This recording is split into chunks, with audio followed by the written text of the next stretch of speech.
Okay, just welcome to the SES Career Mentoring Session on developing the next generation of network engineers. Thanks for taking time off to join us. And I presume most of you are working from home right now. My name is Hui Ling, and I'm a member of the SES Career Campus Committee and an independent IT consultant. In fact, we have a big team here to help you today. And with me this afternoon is Jonaidi Johannes. You can see we just got on screen. Wei Fang from IHIS, King Ho from Cisco Systems, and our other co-hosts and facilitators is Chiu Kiat, who's chairman for the SES Data Center Special Interest Group, EXCO of the Business Continuity Chapter, and whose actual full-time job is MD of the Organization Resilience Management Private Limited. And we also have with us career coaches from E2I. All right, let me welcome Mina Fu, Sherman Sim, Tang Qing Xian, Tracy Tan, Li Pei Si, and Daryl Lee. Now, before we start, I just want to inform all of you that the webinar will be recorded and that by participating in this webinar, you consent to the recording and its reproductions to be used for webcasts and all promotional purposes by the Singapore Computer Society and its representatives deemed fit for its use. Moreover, the event does not allow unauthorized recording by any third party. By attending the event, you agree not to record or digitize any part of this presentation. Now, we have some ground rules for today to ensure the smooth running of the session. I'd like to request for everyone to mute yourselves. And if you do have any questions that you would like to ask when the speaker is sharing, please post them in the chat session. At the end of the sharing, we will answer the questions accordingly. As you can see, we have quite a packed program this afternoon, and we will have the sharing by E2I, and then we'll have the 3 speakers, and we will do a panel Q&A. So we are not going to have a Q&A after each speaker. Following this, we'll do a group mentoring session. Okay. You would have chosen your groups, and Li-Ling would have informed you of this in your email. Let me now invite Pei Si from E2I to share a little bit. Pei Si, please. Thanks, Hui Ling. Let me do my sharing now. Okay, just to check, you can see my screen? Okay, great. Hello, everybody. Good afternoon. I am Pei Si from E2I. Today, I'm going to share with you, what E2I does, and what are some of our broad services. E2I is actually an initiative of NTUC, the National Trade Union Congress. And as our name implies, E2I actually stands for Employment and Employability Institute. So we call ourselves like E2I, but we don't call ourselves E2I because of E2I. So we are here to create solutions for better employment and employability. Today, I'm going to share with you 3 broad services under E2I. The first one, of course, would then be on career guidance. If, for instance, any of you require any career guidance, whether if it's in the tech sector or in a non-tech sector, feel free to approach us and our career coaches to provide you with the career coaching. Each session is about 40 minutes. So more on this later. The second thing that I'll also be sharing with you is also the skills upgrading, especially in terms of your employability skill sets. If, for instance, at this junction of time, you're looking for jobs, or you want to replan your career pathway, you want to do a career switch, etc., do talk to us in terms of skills upgrading. And of course, lastly, we also wanted to share with you a lot of our job matching platforms so that you can also tap onto these resources to find your ideal jobs as well. Okay, so going back to the first agenda, which is actually where E2I actually offer a complimentary coaching services for all Singaporeans as well as PRs. So because of these COVID situations, a lot of our appointments to make career coaches has then been done online. This can either be done on the phone or it can be done via a video conference. Okay, so each coaching session will take about 40 minutes where there will be an assigned coach to talk to you about your career progression. It could be to guide you in terms of your career journey. It could be, you can also bring along your CV over to the career coach so that the career coach can do some, comments as well as reviews or suggestions to improve the CV itself. Or it could be like, for instance, you're changing your career, or you want to have some certain advice in terms of the various training resources in Singapore. Because right now, there are so many resources provided by the government on the national initiative, on the whole of government initiative. So how do you start from there? I mean, if, for instance, you feel a little bit lost, a little bit overwhelmed, do talk to us, okay? We are all very friendly, okay? The next program that I wanted to share is actually about our training. Okay, so if you look at skills upgrading, E2I provide a lot of the complementary employability skill sets to aid you in terms of finding jobs as well as your career planning. So if, for instance, you look at our job search skill sets, we have this Win the Job series. Under the series, there are three sub-courses under it. Each course is about half a day each, where the first step, of course, is about Win the Search. How do you then search for the company? And how do you then get yourself into the company? Right. So this talk about, how do you write the CV? Where are the various job portals? Where are the resources? What are the various training programs that potentially you can tap on to enter the industry, to enter the company itself? Next, once you have actually shortlisted for interview, then of course the next thing that you need to do, of course, is to win the interview so that you can get a chance to be employed. So under this Win the Interview training, it's actually a half-day training where you can actually do a role play about your for yourself as well as the various participants to look at the various scenarios on what are some of the common interview tips that you should take care of when you are going for an interview. And of course, lastly, once you have gotten a job, congratulations. Then of course you have to talk about how do you want to negotiate the salary with the HR.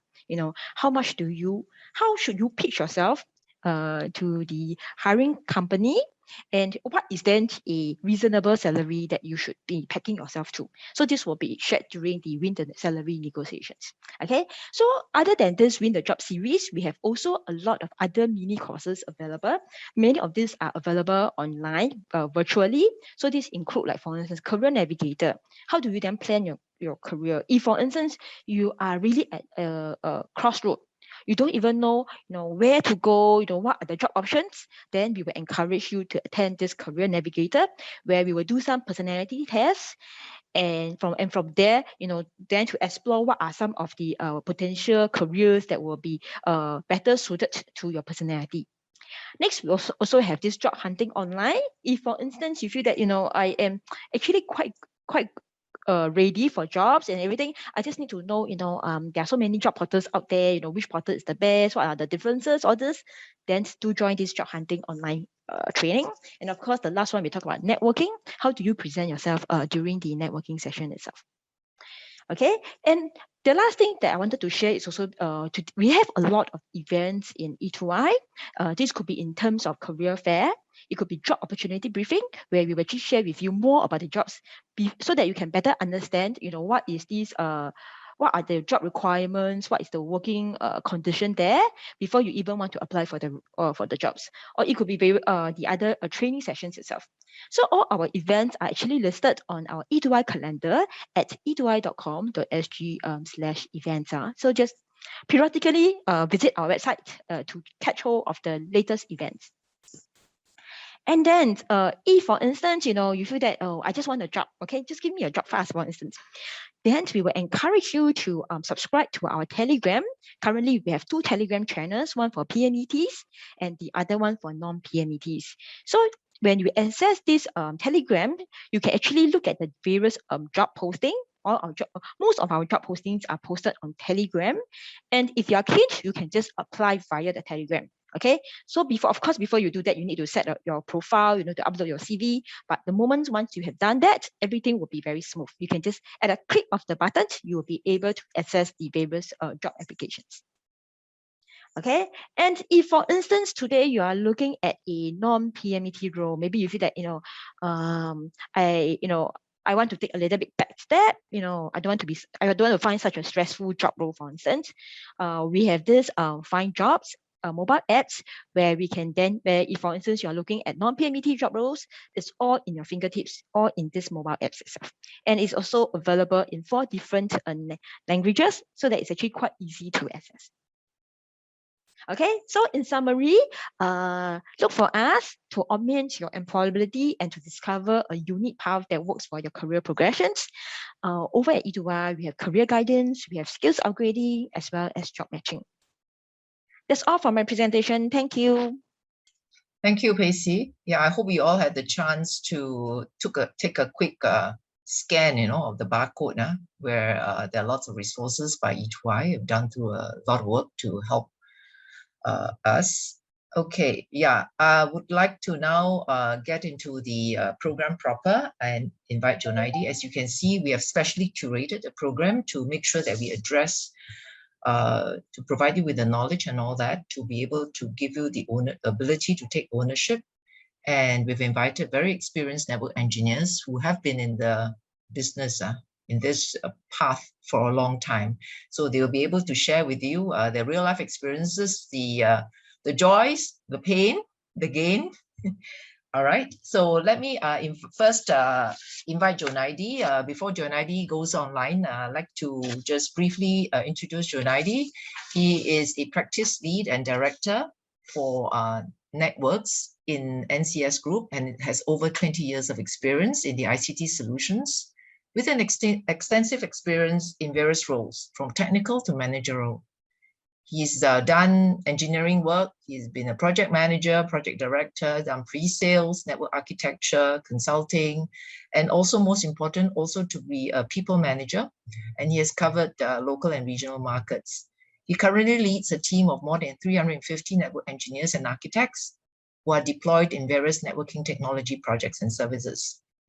So as the big boss, he provides direction, mentoring, coaching, and guidance to the network engineers for their career development. So he's well qualified to share with us the skills, the competencies, and the job roles in network engineering of the past, what it is like today, and what it is required for us to future-proof the network engineer. Jonaidi, please. Hi, thank you, Hui-Ling. Let me share my slides. Hi, everybody can see my slides? Yes. All right, thank you very much. Again, thanks SCS for having me, and thanks everybody for having time to discuss about these matters. I hope that whatever that we presented in the next few minutes is useful for you. I think let's just start.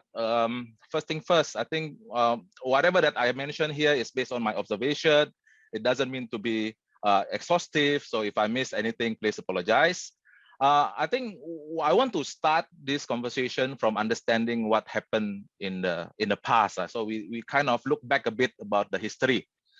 And again, when we talk about history, also looking at from my observation kind of things. When we talk about history, initially I want to use years to tag this, but I realize years is a bit subjective.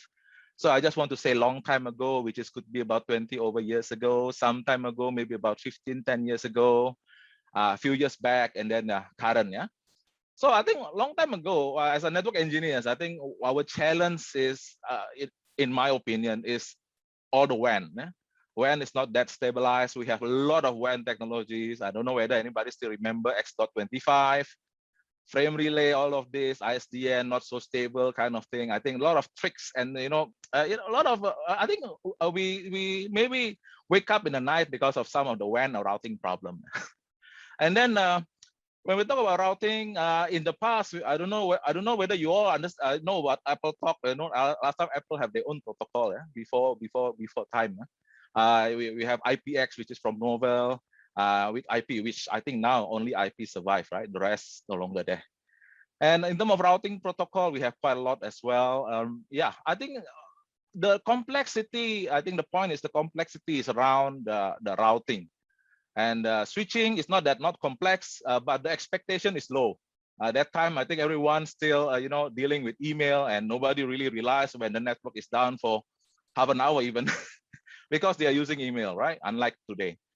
And then start to have a bit more complexity, right? Especially when we have more media that we need to transfer over the network. We start to have IP telephony. We start to have voice that we need to handle in the network.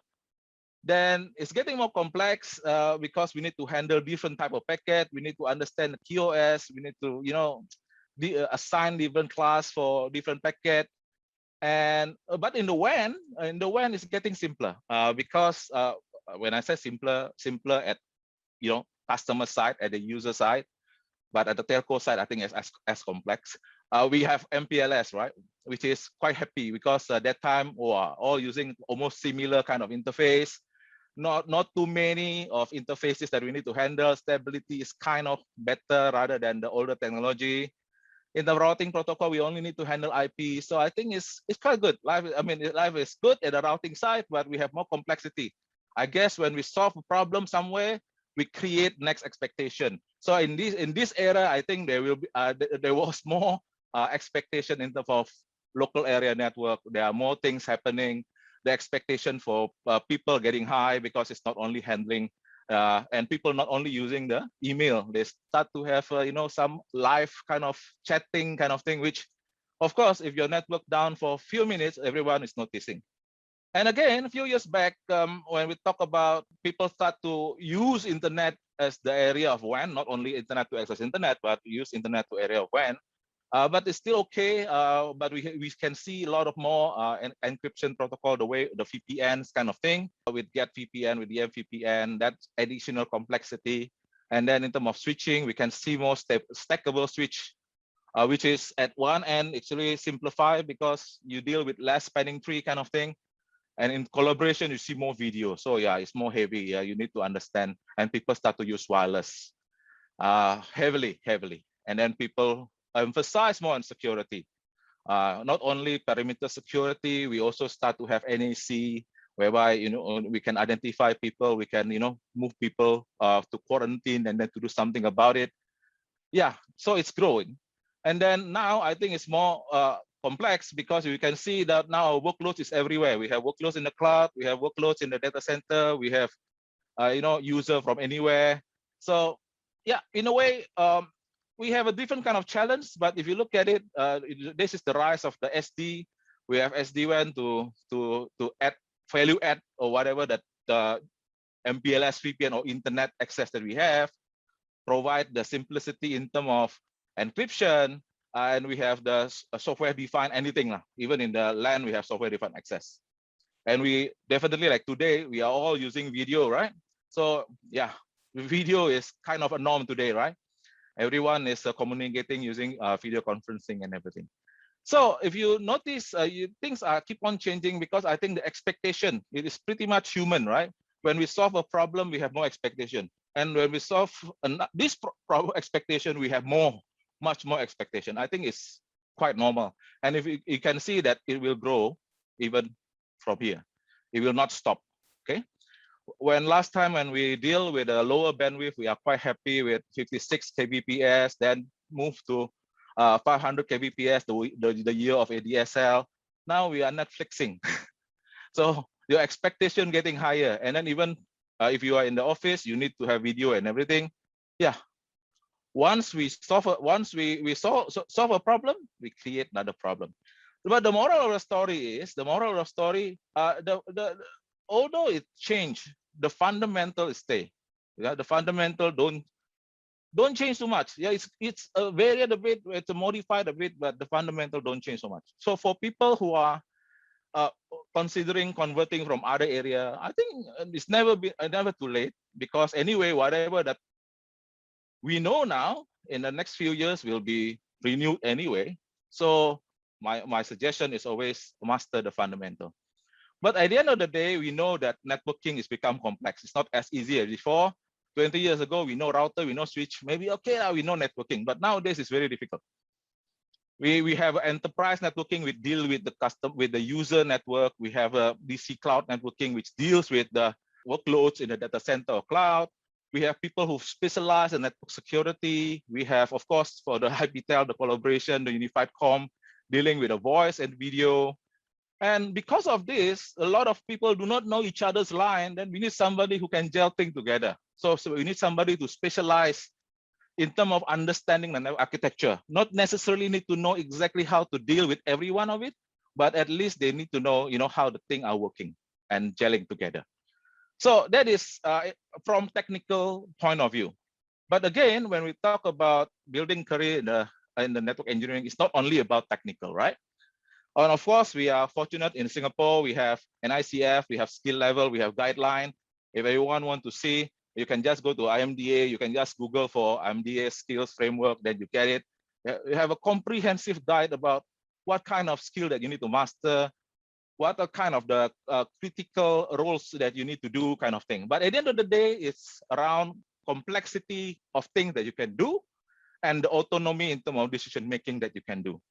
And of course, if you want to have reference from others, which is especially in Australia, they are using SAFIA, UK using SAFIA. You can also look at the SAFIA framework, which kind of similar, but they consist of 7 levels, and they have pretty much they have the same kind of complexity and autonomy kind of consideration. Okay, so these 2 framework. If you intend to know further, of course, you can go to each of the websites. But I think let me just summarize. Other than all those, of course, the soft skills. In my opinion, the soft skill that I write here is problem solving, analytical creativity, is to help you to survive the technology, right? If you don't have that, you don't have the problem solving skill, of course, it will be hard for you to survive in the technology anyway, any technology. Networking is one of them, of course. You don't know how to manage your stress, then you also have problem. So this set of soft skill, in my opinion, to help you to survive the technology. Then the next one is to help you to survive interacting and working with people. Okay, the skill like interpersonal, the skill of coaching, the skill of teamwork. I think it's very important when you are no matter what career you are. But later I will map it to the network, so at least you can get some idea about it. And of course, the leadership. Because when you are moving on and then you are working with more people, your leadership skill is necessary, your strategic thinking is necessary. I think level of responsibility I already covered just now. The one I think I'm using the one from NICF, IMDA 1, 5 level. And for the technical skill, I think the foundation is important. I think for those who want to know what certification that you want to go to, if you are, if you not from network and you want to go to network, I think CCNA is the first, and I still believe the most important training that you need to go to, because it teach you fundamental. When you're fundamentally strong, when you read any books about technology, about networking, it's very easy for you to absorb. But if you don't have the strong foundation skill, it will be hard for you to to move on, because it's very hard to understand the next concept, right? And of course, you move on with your responsibility, your complexity. You become more in the profession, and you can map with the professional certification like CCNP, whether you are in the enterprise network, whether you are in the DC or cloud networking, or you are in the security. Yeah, you start to pick your specialization. Okay. Then of course, when you move on in terms of level of responsibility, your complexity, your autonomy, you either can go to the management route, you can stick on your expertise, become the fully experienced and senior expert. Okay, I think I just take a bit of roles that pretty familiar, not meant to be exhaustive in a way. Role of enterprise architect, role of network architect is a kind of role that you can start from network engineering, because I don't know, maybe I'm network. If you are from network, you see everything connected, how everything connected, and it helps you to understand, when you building block, whether it's aligning business with IT or you're dealing with the IT infrastructure. Okay, so that is in a nutshell about how we organize the soft skill, the level of responsibility, and the technical skills. Okay, then what next? I think there's more challenges that caused by digitalization, right? Number one, of the app subscription economy. Everyone is, having a very powerful computer in their hand. Every now and then they just need to every now and then they consume a lot of apps. Maybe now we are consuming Zoom. Maybe later you're consuming something like Netflix, you're consuming YouTube or whatsoever. So it's a different world now. It's the way apps being agile in terms of provisioning, it's required agile infrastructure as well. So as a networking engineers, we also need to know about that. And the fact that everything now is IP-based, Internet of Things, yeah. Maybe in the future we can have, everything IP-based. Now you have maybe Alexa at home or Google Home, or that's all IP. Maybe your switch also IP. And in the office we have camera IP-based. Everything's IP. So that gives pressure to the network, right? Because from dealing with just a server, now we are dealing with container, and the end user, we're dealing with not only human, we are also dealing with all the equipments, the devices. And cloud driven, because now people with the flexibility, with the agility, people use cloud. Now workload is everywhere. Workload is no longer contained within your area. The workload is everywhere. So because of that, I think we need to embrace the network automation for sure, right? And I think we already discussed about the world of SD just now. We consider control driven. I think Cisco is the front line of it, of SD, of everything, I can say, from SD-WAN, SDA, or Epic, or whatever it is, all the service, software defined, controller based is all there. But I think that itself is not enough, because we also, now it's not only about automating the device. If your device already automated by the controller, we also automating the controller. So network as a code is not only a technology, but also a process, right? So the process of how we handle network configuration, how we handle network changes also must change, okay? And of course, the IT as a service is the next level of it, whereby, everything just in the click of the service catalog, then you can just make happen. The IT service is available for you. But for us as engineers, I think the focus is the first two, whereby we need to master the skill of the SD controller base, and we also need to master the skill of the network as a code. Thinking about that, I think it just highlight a bit about what typically automation skills that network engineers need to know a bit. So just now, after we discussed about so many networking items, yeah, we also have this. If we want to be future proof, we need to know how to handle Python. We need to know how to handle how the cloud works.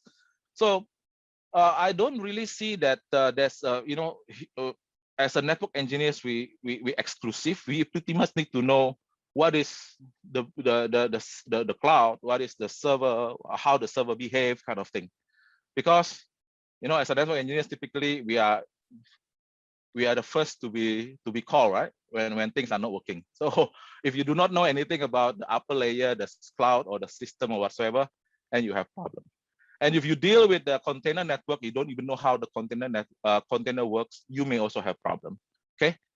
All about Git and Ansible, I think I copy from Hank Preston presentation about how to position this product. I think in the past, we only have one environment for everything. I think he always said that we only have a test network. We don't have any other network, because you test in your production network. Now, maybe with the fact that we have more virtualized environment, we can do differently. We can have a development network. We can have a development environment for networking. We can have test environment. And then the stack going up from there. We have all this, all the CLI, SNMP, I think we're all familiar, but now we also need to pay attention with the REST API, the netconf, how we can get configuration data, how we can get operational data from the devices, okay? And then in the configuration management, I think things like Ansible, things like, a DIY Python with Napalm, with Nornier is something that, all the things that quite interesting to know now, and it's quite useful, because you will be surprised. I think nowadays there's a lot of use cases how to manage configuration management in the Python. So it's something new. because we are not used to it. Okay. And then, of course, not only about configuration. When we talk about everything, we need to understand how to test. After we configure something, we test something. In a nutshell, this is the new framework that we may need to start to familiarize. Honestly, I'm not really 100% familiarized with everything, but I'm pretty impressed by the presentation, and we really take the first and subsequent step to start to build our skill in terms of this area. Okay. But okay, all the technologies, all the things is not enough. I think we also need to change mindset in the current world. In the past, I think network engineers is seen to love working with the box only, but I think now it's a different world. We need to be, I just highlight the top words like there, like flexibility, adaptive, things are changing. And then the fact the change is the only constant thing, yeah? Because the change still always happen every time. So I think it's very important for us to change the mindset. And I have one slide which is very, I got it from one of the presentation, and I'm really, I presented this slide to everyone in my practice, because when we deal with the automations, we deal about programming in the networking area, we have to really change the mindset. Engineers try to think end to end, because yeah, in a network we always think end to end, rightfully. But when you build, your automation script, whatever it is, always think about the minimum viable product. Think about something small and useful, and you build up from there. So yeah, this one of the change of mindset that I think is quite important to share. And of course, just to sum it up, in a way, this is the key takeaway from my slides.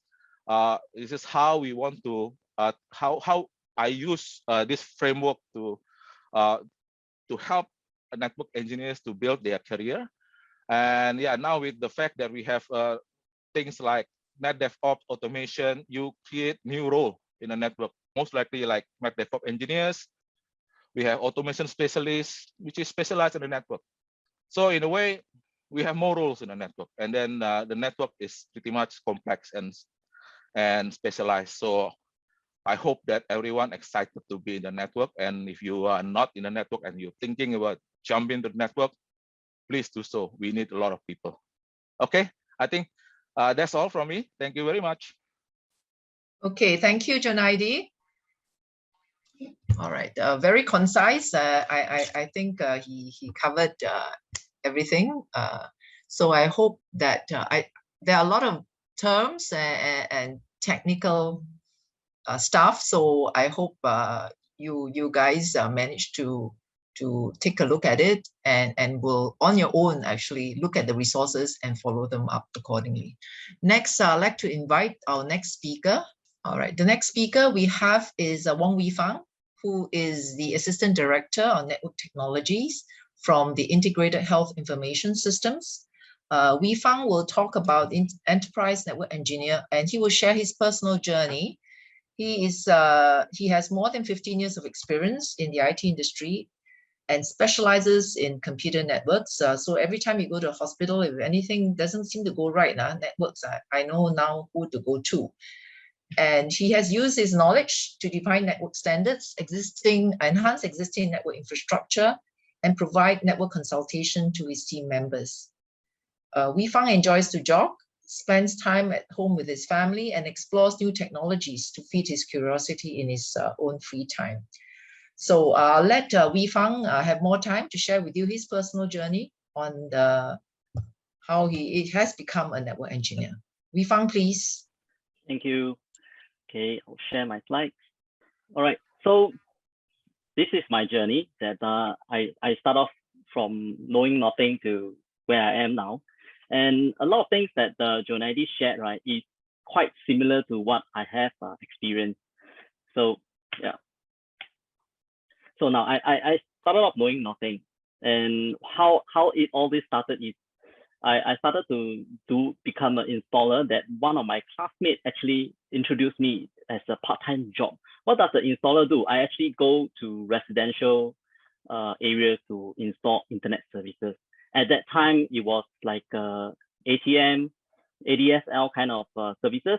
So I would carry boxes of modem, take public transport, and go to these areas, residential HDB, all kinds of residential areas to install. So at that time, I actually know nothing about what is computer network all about.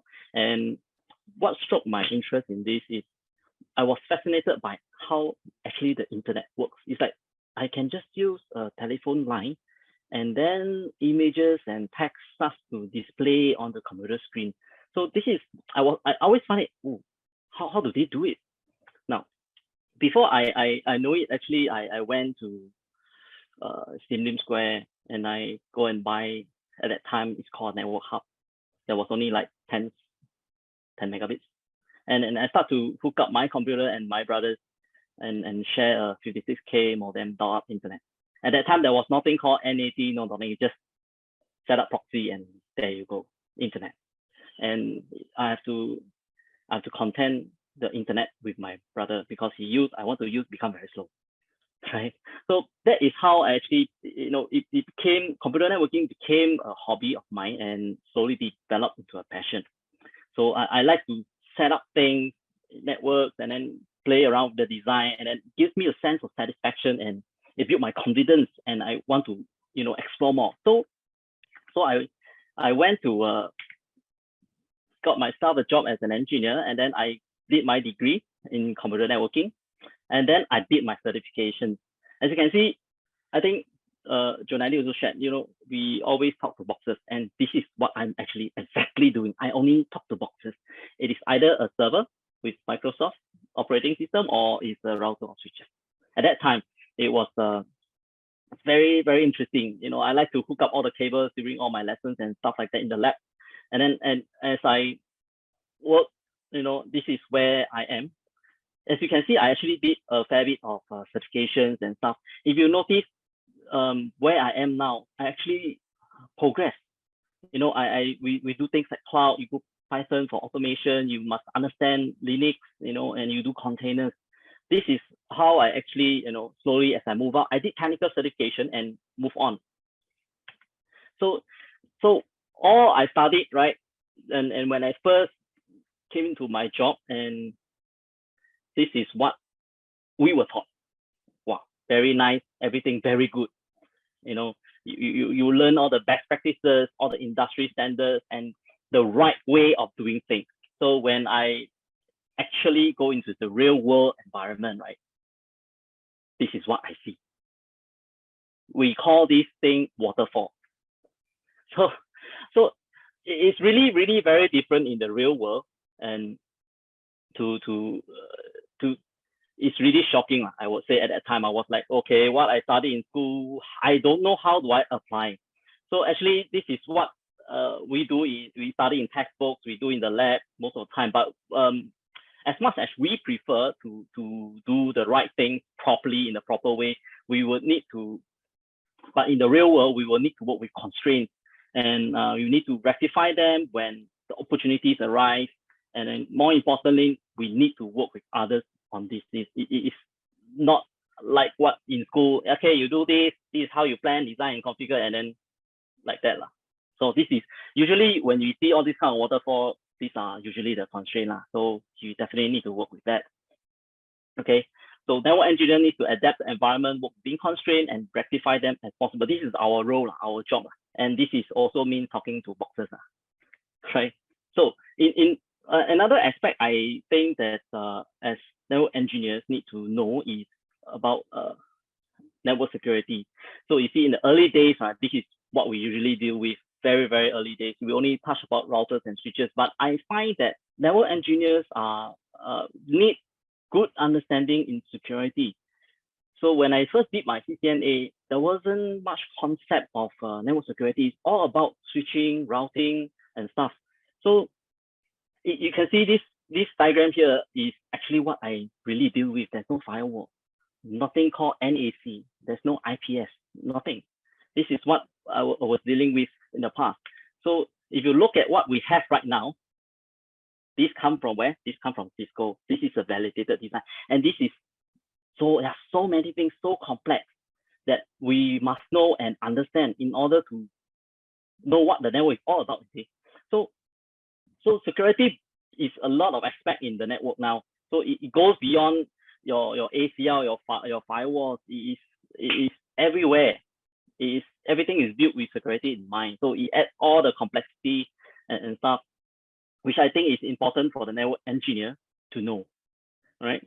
So as you work for some time, you will come into a juncture whereby do I need to be specialized, like what Jonaidi mentioned, what should I do?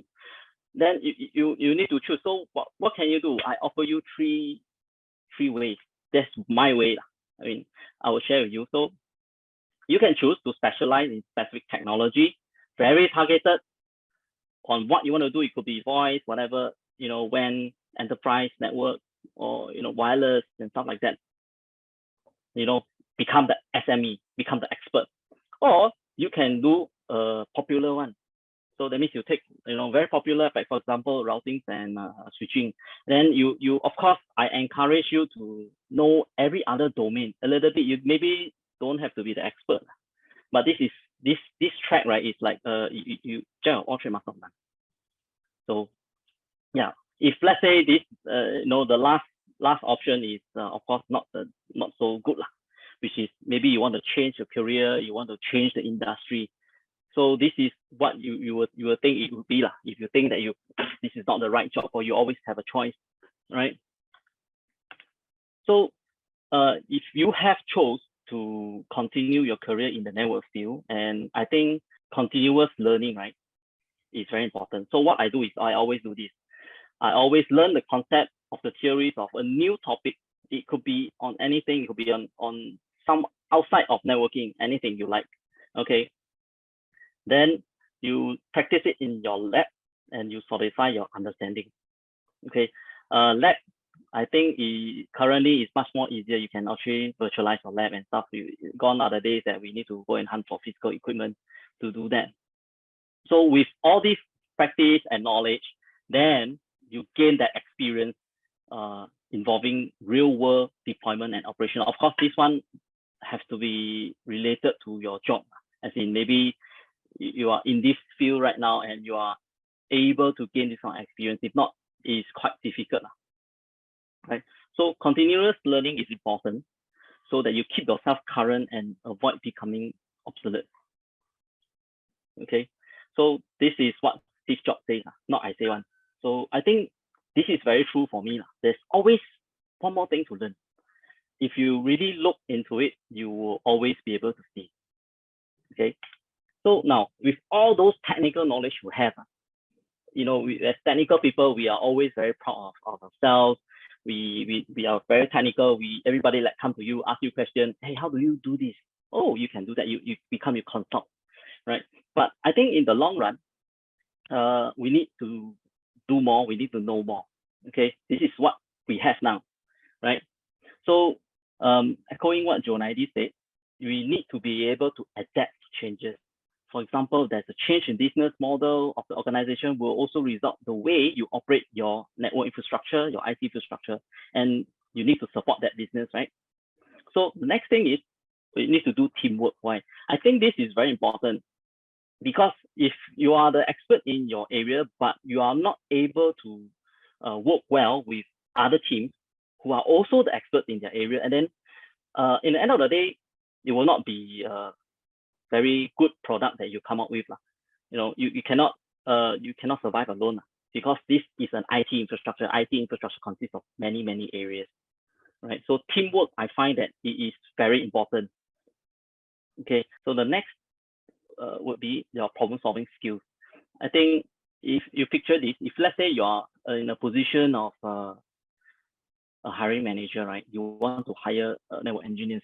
So you throw a scenario of an incident to candidates, and maybe only one of them is able to analyze that situation, provide you with that insight, and make the right call, and then get describe to you how he or she actually solved that incident. Now this person stands out because he has that. He can do problem solving, and I think problem solving is not something that is easy to combine for people to have that kind of skill set. I think this kind of soft skill is important.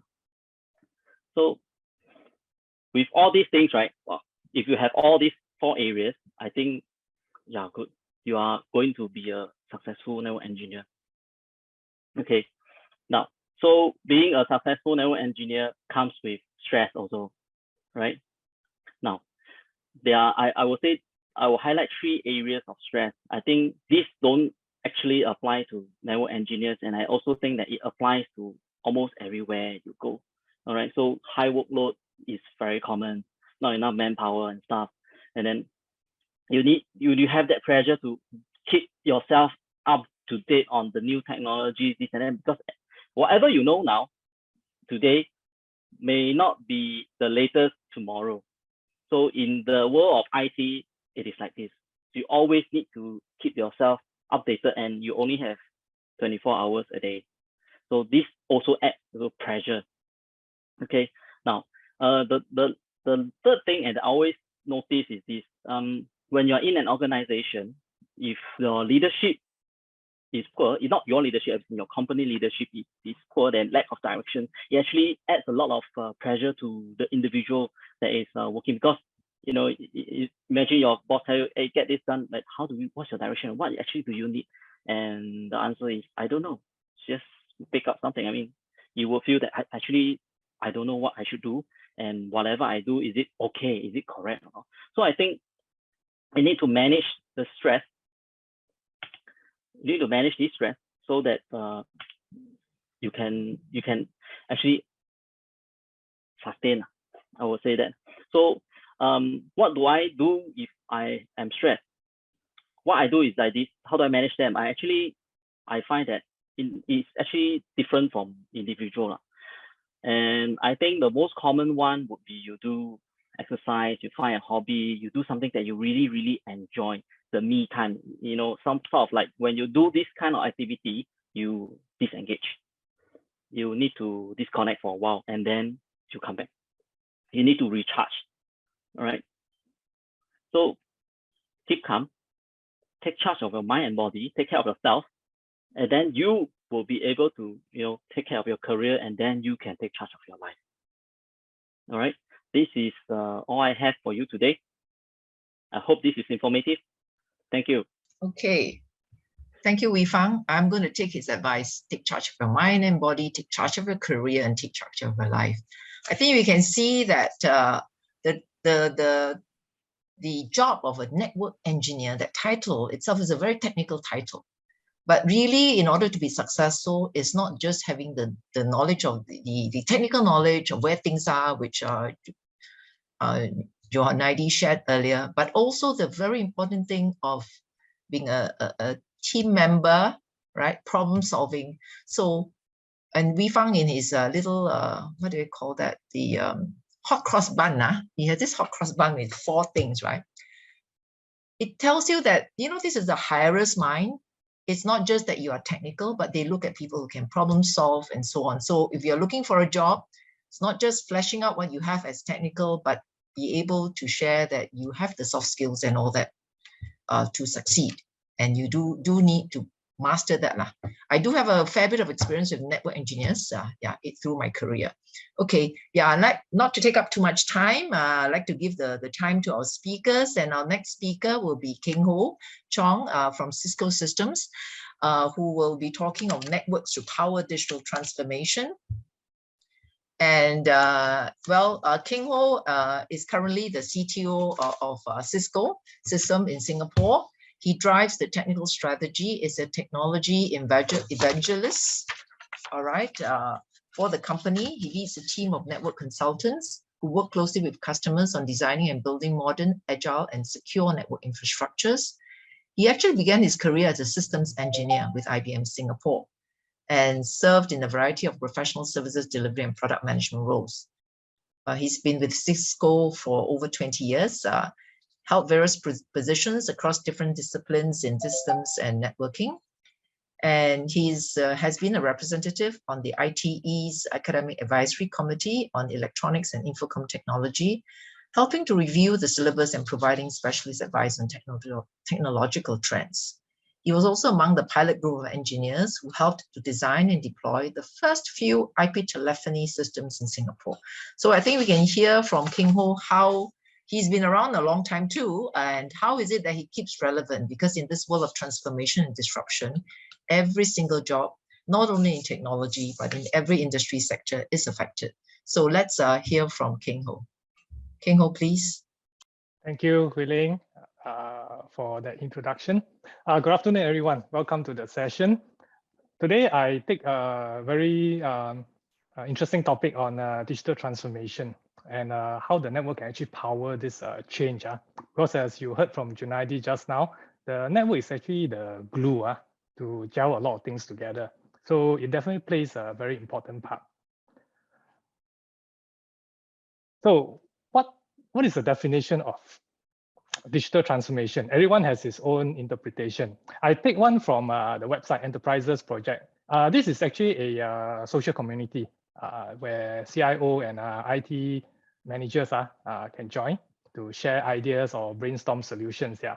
So in essence, what it says here is that digital transformation is in essence, the integration of technology, what we have today, into different areas of the business. And we're not just talking about commercial business, talking about any kind of business, whether you're running or whatever organization you're running, that will actually result in some fundamental change to how all these operations are run.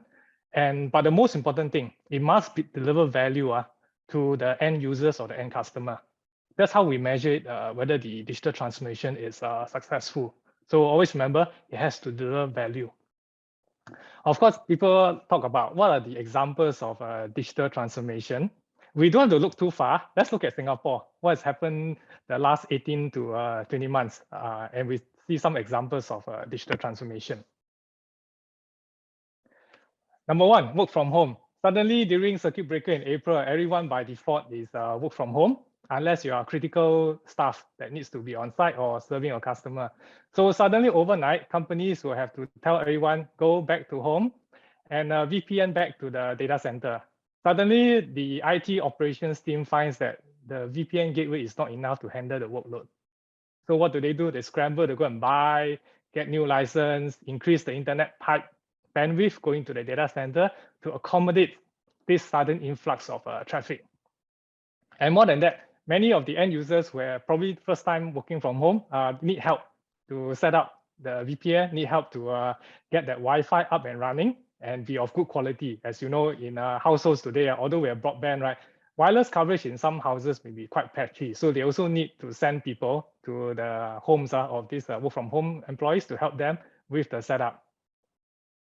What other things? Telemedicine came online as well. So you are familiar with white coat, speed doc as well. So now you can do telemedicine or teleconsulting over the PC or any device that can show video. The doctor is just a call away. So suddenly we have to get used to it. No more visiting the physical premises of the GP clinic. You now talk to the doctor, listen to the advice, and they even dispense medicine to you by shipping it to your house based on the consultation results. And many of us have children at home. Suddenly, everyone needs to do home-based learning, HBL. So you've got to provide laptop for them. You've got to make sure you don't fight for the Wi-Fi bandwidth. And worst of all, Singapore, we all live in a smaller house. So you don't have enough tables for everybody. Yeah. So we adults have to work from home. We need a table. Our children need a table to also do their studies and do their homework as well. So MOE suddenly has to up the bandwidth so that they can stream all this learning online to all the students through the portal. And the first few days, there was few hiccup. Parents were complaining. If you join the WhatsApp group, the parents are very active in making their comments known as well. So these are very real digital transformation that we see that was forced upon us suddenly. So now for many of us, whichever department, application, IT, or department, we need to think. Yeah, we cannot wait for the next pandemic to come and then we have to scramble again. So we need to look forward. So everyone asks, so where's the crystal ball that we can tell what's going to happen in the next probably 3 to 5 years? I don't have the crystal ball. I propose we look at some of these areas that we are observing. Because for me, being a vendor as well, so we are seeing some of this happening on the ground. So I'm just going to go through some of these trends that we are seeing and give some context to it as well. We all know about 5G and Wi-Fi 6. And the real push for it is because why? The technology actually promises better bandwidth, for everyone. It can take more clients associated with it as well and has low latency. So what it actually means is has opened up new areas or new applications that we can potentially exploit. Areas like, for example, the drone we are familiar with, using a drone to inspect buildings, using a drone even for law enforcement operation by the police, using a drone as well to actually monitor your car statistics and make recommendation to the car owner when to go to the workshop for service and repair. And closer to our office or home, we're using Wi-Fi as well. So Wi-Fi 6, when it comes online with all the Wi-Fi 6 client, also provide another new area. Example, a lot of sensors that we're looking at, IoT sensors. So if you look at the malls or some of these shopping centers, you may have some of these IoT Wi-Fi sensors that monitor the level of ammonia inside the toilet. So why is important? It then tells the janitor whether to increase the frequency of cleaning as well. Or you may find sensors near your mall dustbin. It is filling up, it sends a signal out as well.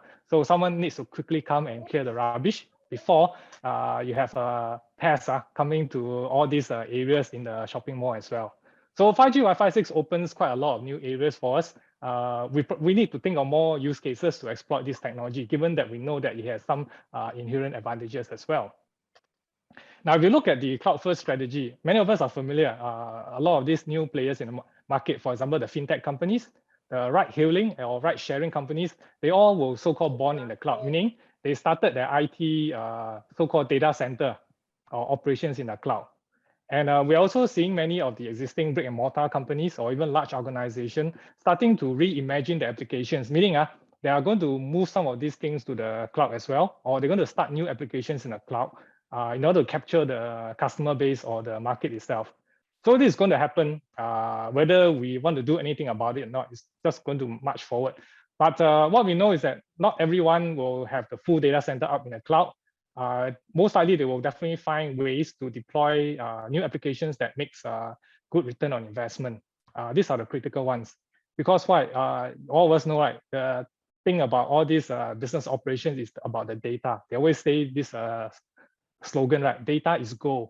So you must monetize the data. So we cannot leave the data in the cloud. Somehow we need to bring back the data to our own private data center for our own monetization.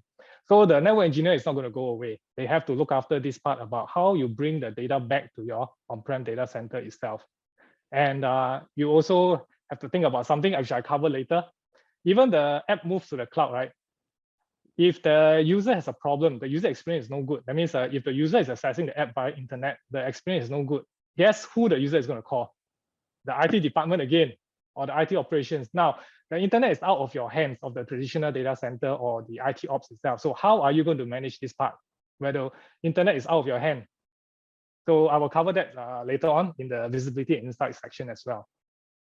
The other thing that's I think Junaidy has spent quite a lot of time talking about is the software-defined networking stuff that's happening as well. Like it or not, it's still happening. There are many reasons for it, but two key major reasons that we see for doing software-defined is A, more from the automation and agility perspective, and B, from policy implementation perspective. Let's take a quick look at the automation. In the past, we always think that network engineer must sit beside the equipment to configure, with this laptop there, doing it one person alone in the whole IT room or the FM room itself and doing it at 12 midnight. But no more. These days, we cannot be doing this anymore for a simple reason. The sheer size of the network has grown.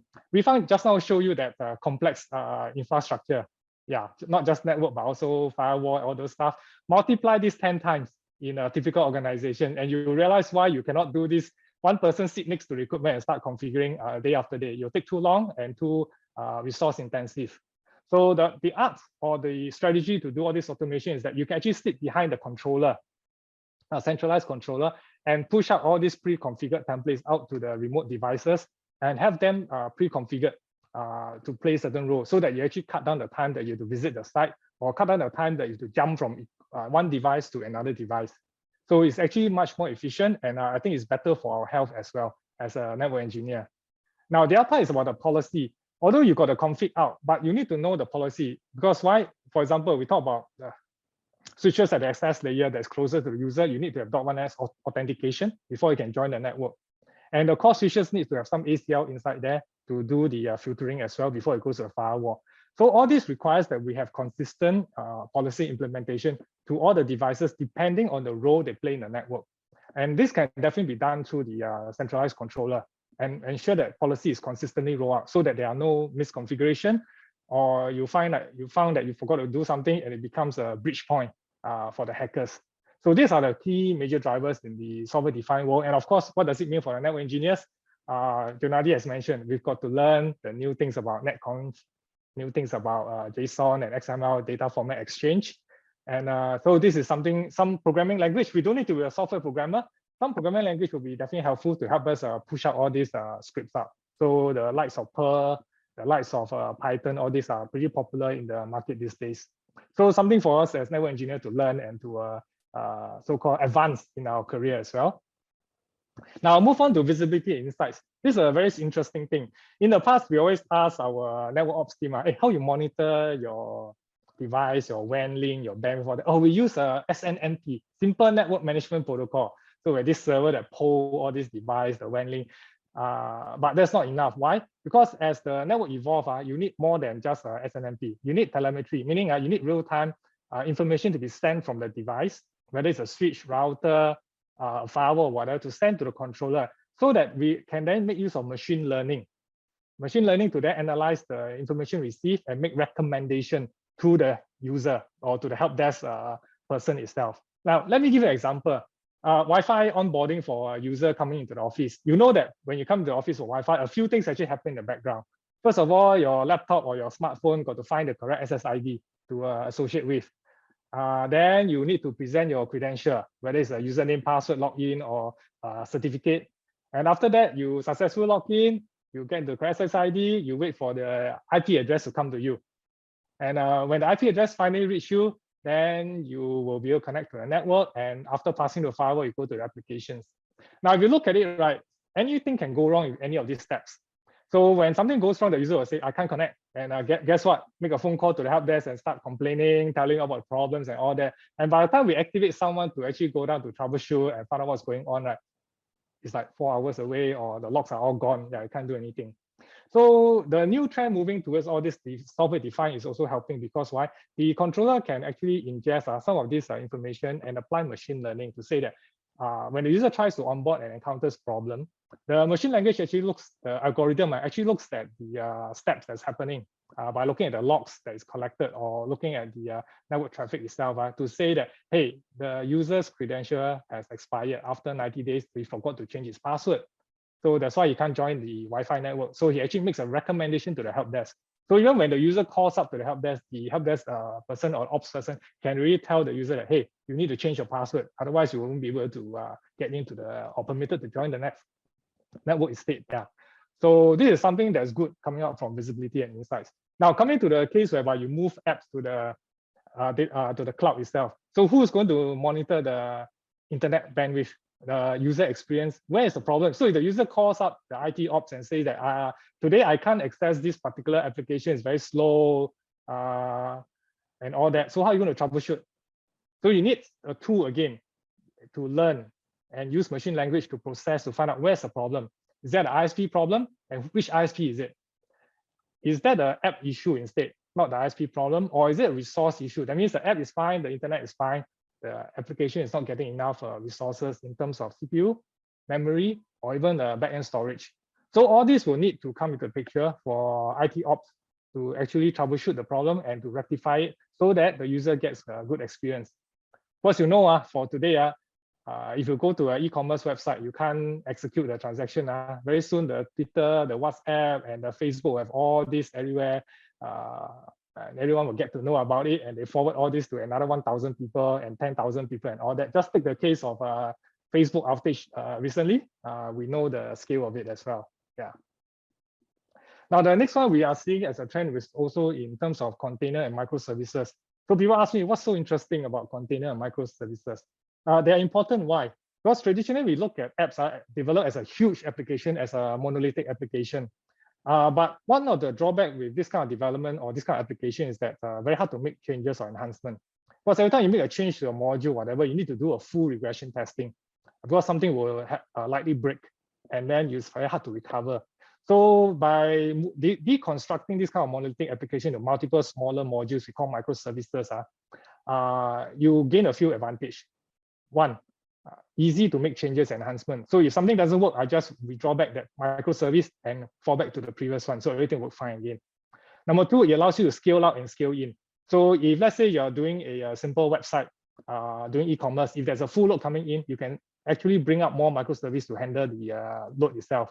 And when the transaction goes down after 10:10, you can actually scale back in. It makes that very flexible. But very important, the microservices actually fits into this container model very well. Because why? Now the container model allows you to ship the application together with the binary and the library and the dependencies are all in one bundle, and you can move this to any cloud that you want. So when you just move the cloud, bring up the app under the hypervisor, it will function exactly as it is. So it makes this portability very easy for the DevOps people. So microservice and containers are quite interlinked together. And today we ask, what's the role of the network engineer here in this case? The network engineer is still important. You know why? Microservices don't exist in one cloud alone. You may find microservices are crossing different clouds. So you may have one set of microservices running Azure, one set of services running in AWS. And you need to interconnect them. And you need the network engineer to come in to figure out how this interconnection across the cloud will work itself and how to secure that. Because why some of these API microservices will actually do API call. How do you secure the API call? So you need the network engineer to be involved. And that's the thing about network engineering need to go beyond our domain, not just focus on network connectivity, but also on the security portion of it as well. So this is a very important area for the network engineer. And finally, I'll touch on cybersecurity. So this is very common. We have seen many breaches over the last 3 years or so. And because of the use of smartphones, smart tablet, and all that, the attack surface actually increased over the years as well. And we also have hackers being more innovative in how they get all these or steal all these credentials as well through phishing attempts as well. So, but we always thought that security was as simple as just put a firewall and an intrusion prevention system called IPS. But it's actually more than that. With this kind of attack surface increasing and the innovative ways that the hackers go around it, we actually need more tools to help us. And the network is one of them because why? The traffic pass through the network. So we need things from the network to be able to show us the traffic pattern. We are not going to decrypt the data. We just need to see the traffic pattern. Give an example. If every night at 12 midnight, you see 5 gig of data leaving your organization to an unknown external IP address for 5 days, it actually triggers alert. Why? Because it's a potential exfiltration of the data from your organization to somewhere unknown. So then it actually triggers some investigation to see what's going on as well. Or if you see a user traffic accidentally going to a website, a domain that has got bad reputation because it's known to harbor malware or virus, whatever, the network actually can take steps to stop that traffic to protect the user. So we actually need the network and the security teams to all work together so that from the SOC, the Security Operations Center, they have a full picture of what's happening in the organization so that we can be more effective and we can actually defend against more of these advanced cyber attacks as well. So just a short thought on some of these networking trends. Of course, if you want to look beyond 5 years, there are still new things going around. Example, the quantum technology stuff is as well. Probably won't cover here. Maybe if you join me for my breakout session later, we can talk a bit more about this quantum technology in the next 5 to 10 years. So I'll just end my session here with another quote. We always think digital transformation is someone else is doing better than us. Actually, in reality, digital transformation is quite a major undertaking for a lot of organizations. It's not just about pivoting to online ordering, like our hawkers at the hawker center has to sign up with the delivery platform and the payment platform to accept online order taking. No, it's actually a lot more than that. We look at it. For many organizations, it's quite a major undertaking because the scale is quite big. But it has to be done right in order to have a business that is aligned with what your customer or your end user wants. And it has to be resilient. As I mentioned, resilient is very important because we don't know when's the next disruption will come. And then we have to scramble again. Yeah. So with that, thank you very much. Yeah. Wei-Ling, I hand back to you. Thank you. King Ho, looks like King Ho says he's going to talk a little bit about his quantum technology, but maybe we can ask him during the Q&A to shed a little bit light into that. So can we take a look at the agenda again? Okay. Now I think we've reached the panel discussion. All right, Q&A, as I mentioned earlier, we'll just do it as a panel Q&A. Please share your questions in the chat group. If you wish, you can also raise your hand and we will call out your name and ask you to pose your question to the selected speaker if you have any. If not, one of the speakers will address your question. And I do hope that we will have a lively discussion. So you have been quiet, so the rest of us have been speaking. So now is the time. Okay. Back to the floor, to our participants. No questions? King Ho, your quantum one, why don't you talk a little bit about that? And yeah. Do you want to share a little bit about the... Yeah, okay, I see that question on the chat. Let me just repeat the question for the benefit of everyone. Right. How to secure the network when quantum computing arrives? So in a nutshell, quantum computing uses a concept whereby even in the computer world, we are so used to digital bits, right? 0 or 1. But in quantum computing, it's not just 0 or 1, it's 0, 1 or 0 or 1 at the same time. The physics behind it is this. Running this kind of quantum computer, because quantum, when we talk about it, right, it's basically in the atomic level, and we're talking about the speed of light. Yeah. So the behavior of the atoms or the electrons itself will be different. And what the scientists have done is that they are able to harness this to say that I can crack your AES 192-bit in hours. Previously, the supercomputer would take months to crack AES 192. So there are scientists are telling us that they can crack the 192 in hours. And that will slowly extend to 256 and 384 in time to come. Yeah, so it's getting more powerful. So the important thing is that now we are looking at how to secure the key. Because to crack it, you need to get the key. Because the key is the one that's the crypto key, what I meant, to encrypt and decrypt. So we have another area to do that. It's called the quantum key distribution, QKD. Now, QKD uses the transport layer of the, fiber optics. No more on copper, all fiber optics. Now, we use a concept of entanglement. That means two atoms, they are physically not together. They're physically apart, but we create an entanglement such that they are paired up together. So one electron will spin clockwise, the other electron will spin anti-clockwise. And by doing this, we actually get one side to send the encryption key over to the other side. Now, how do we prevent man in the middle to eavesdrop or get the key? So anytime there's an eavesdrop when two atoms are in entanglement, the physical property will change. The light will change, or you'll see a different phenomena from the quantum mechanics perspective. And instantly you'll know that the key is invalidated. So you can use quantum computing to try to crack the key. I will use QKD to actually handle this part of the key distribution. So that if you try to eavesdrop or hack the key itself, right, I will actually change key again. So it becomes a constant countermeasure, countermeasure. So this is something that's under investigation at the moment. There was a live proof of concept from China. They actually send the key via satellite, beaming up from the ground station and reaches the outside almost, I think, few thousand kilometers away. Yeah. So these are some of the things that are happening at the frontiers. Thanks. Thanks, King Ho. Yeah, we have another question in the chat group. How can someone who is in the mid-career switcher plan his career to become a network engineer, assuming that one does not have any prior STEM experience? What would be the first steps one can take? I can take this if don't mind. Yeah, John ID, please. Hi. I think, Daryl, I think it's very easy. I think now even government have a program like TESA or whatsoever. I think participate to that program if you mean, because that program have a lot of benefits that you can enjoy in terms of training and everything. But other than that, if you want to be independent, you pretty much no need to worry about you don't have the prior knowledge. As long as you have the determination going to the line. I think from my presentation, you just start with the fundamental, which is the CNA, and then work with a company and then deal with the network. Then you gain your experience.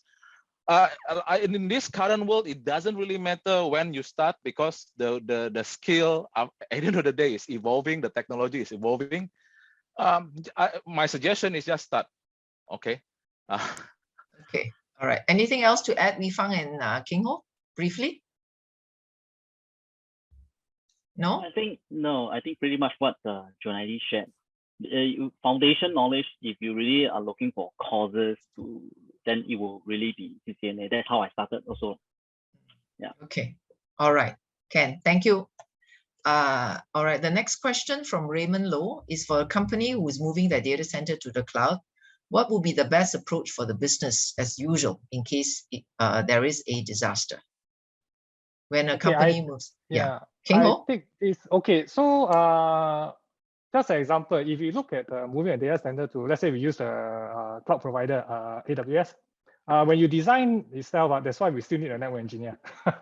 When you design your data center at AWS, you need to look at availability zones itself. That means for AWS itself, for example, they have these zones in a particular country or region whereby the power grid is separated.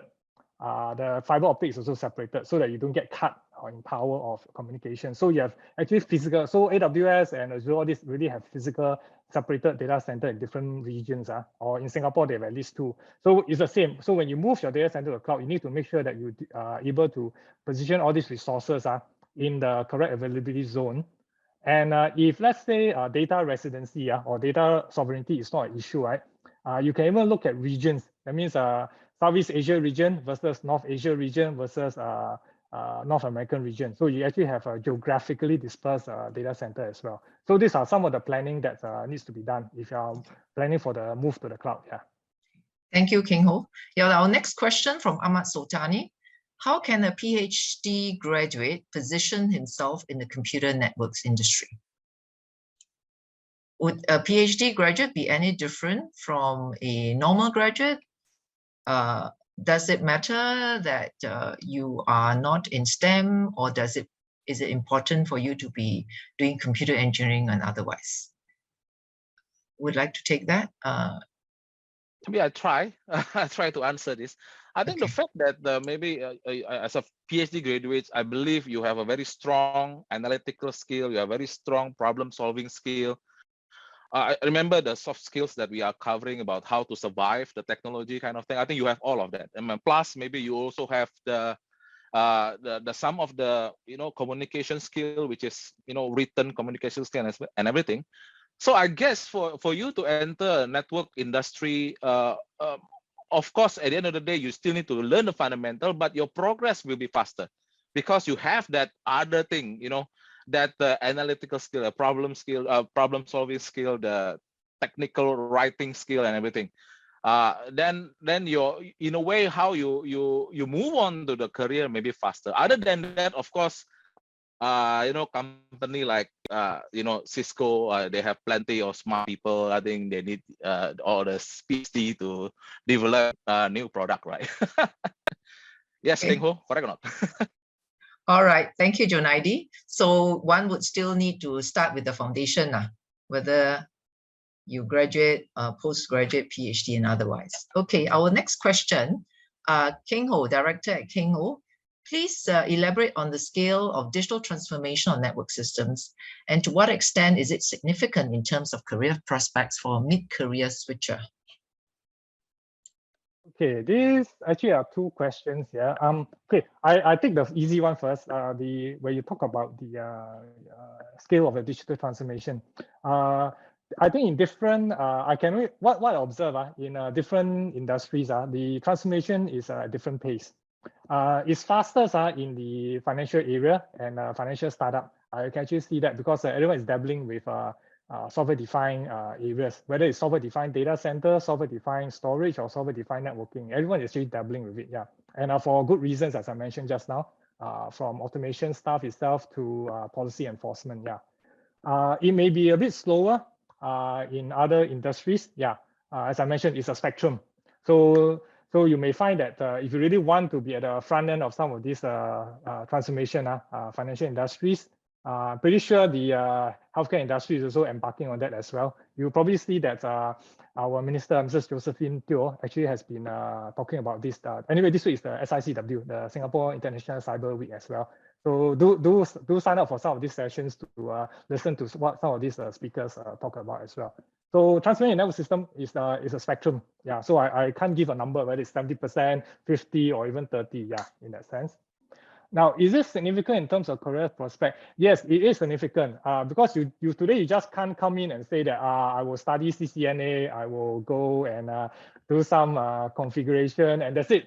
No, we actually need the network engineer to actually cross into multiple domains. I think Wifong mentioned it very clearly. Yeah, we have to be adaptable. We need to be a team player. We need to understand each other.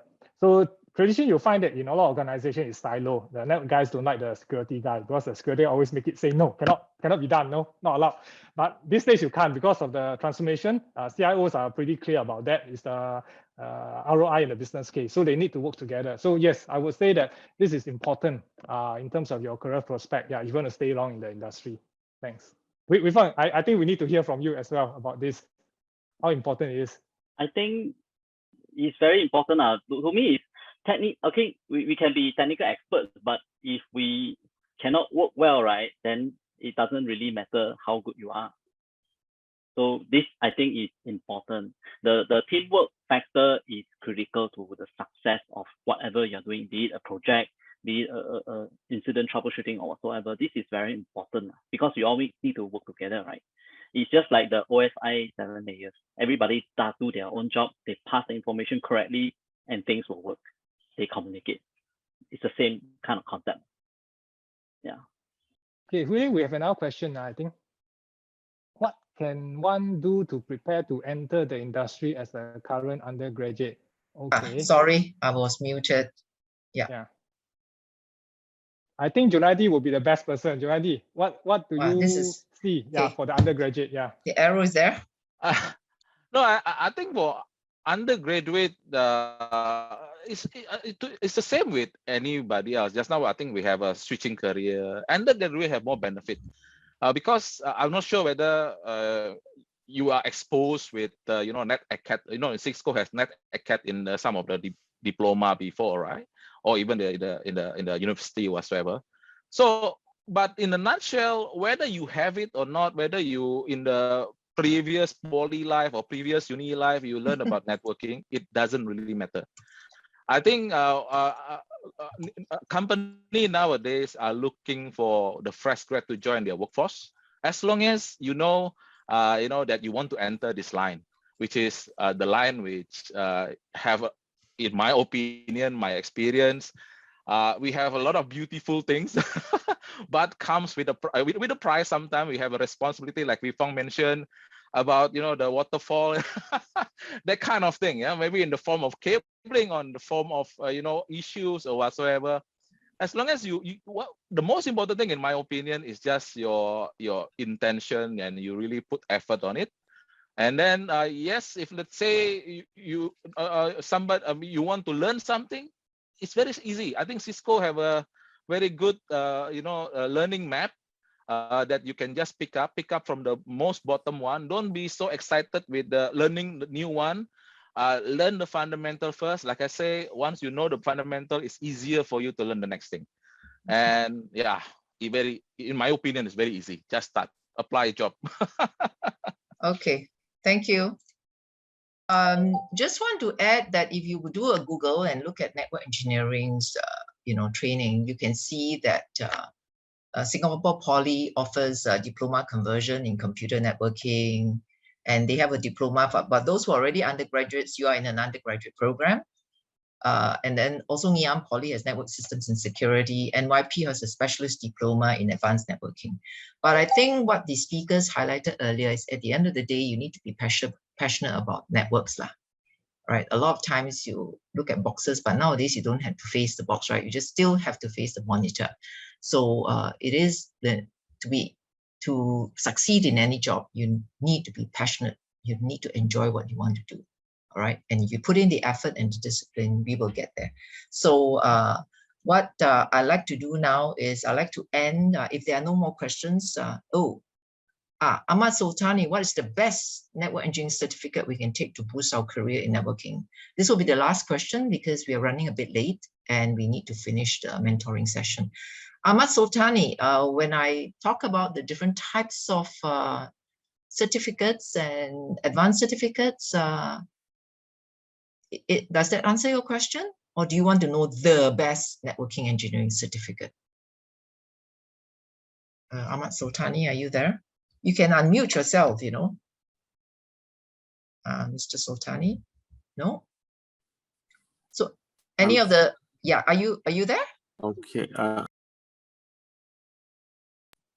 Hello? Can you hear me? Yes, we can. Oh, yeah. Great. Okay, great. Well, basically, my question is about the best certificate that I can look to get or work on getting in order to have a better chance in the industry. Because as postgraduates and PhD students, we usually have some problem when it comes to getting hired in engineering posts, because we're not juniors due to our age, and we're not seniors because we don't have the experience. So it basically comes down to one's certificates and the things that they can show in order to sort of boost our applications and in all the companies. So I was wondering if there is a certificate that you would suggest which can boost the application to jobs. I think, Junaidi, you mentioned the certificate earlier, right? The certification. Yeah. So far, I think networking still have the aim of CCIE for everything, right? That's a certificate, but I think I have to implore one thing.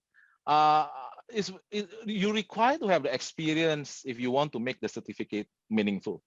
So I guess I think you need to start to enter the profession. You need to start to enter the industry. So you have to you can gain the experience.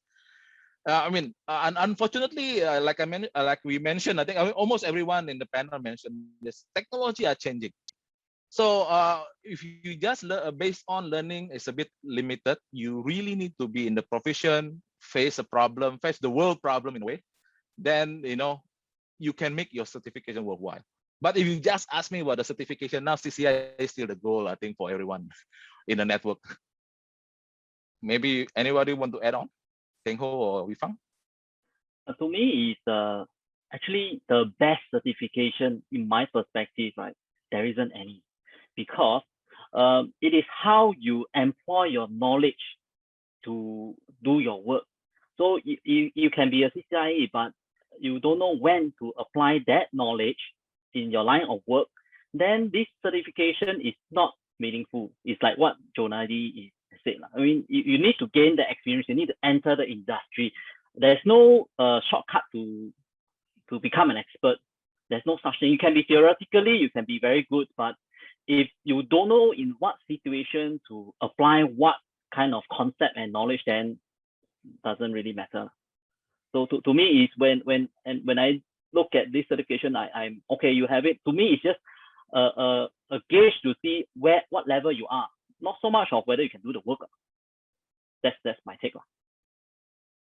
What I can do is ask the question in a slightly different way. So if I have gotten the foundational certification, I haven't got any experience in networking, how do I get started? Do I get an internship? How do I get hired to get the hands-on experience, right? What would you offer me something? I am my age and I haven't got any experience. So what are some of the plus things I must add on? Actually, I meant what I mentioned when I just now when I explained about you really don't need anything. You just need to have passion and intention. Nowadays, there's a lot of programs like TESA or whatsoever, which if you are mid-career, you want to switch, very easy. If you are undergraduate, you just apply as a fresh grad. I think a lot of company, for me, I definitely love fresh grad because we can really mold the character, we can mold the technology and everything. And yeah, we just need to start and the intention to start. Okay. All right. I hope it answers your question, Ahmad. All right. And thanks, Harish, for chipping in for this on this question. Okay. Any other question? Anybody? Because if not, I'm going to close the panel Q&A. If anybody has any question and it takes too long to type it in, please raise your hand and you can unmute and ask the question. No? Okay. So why don't we now end the panel Q&A? Thank you to all the speakers and all the participants for your questions.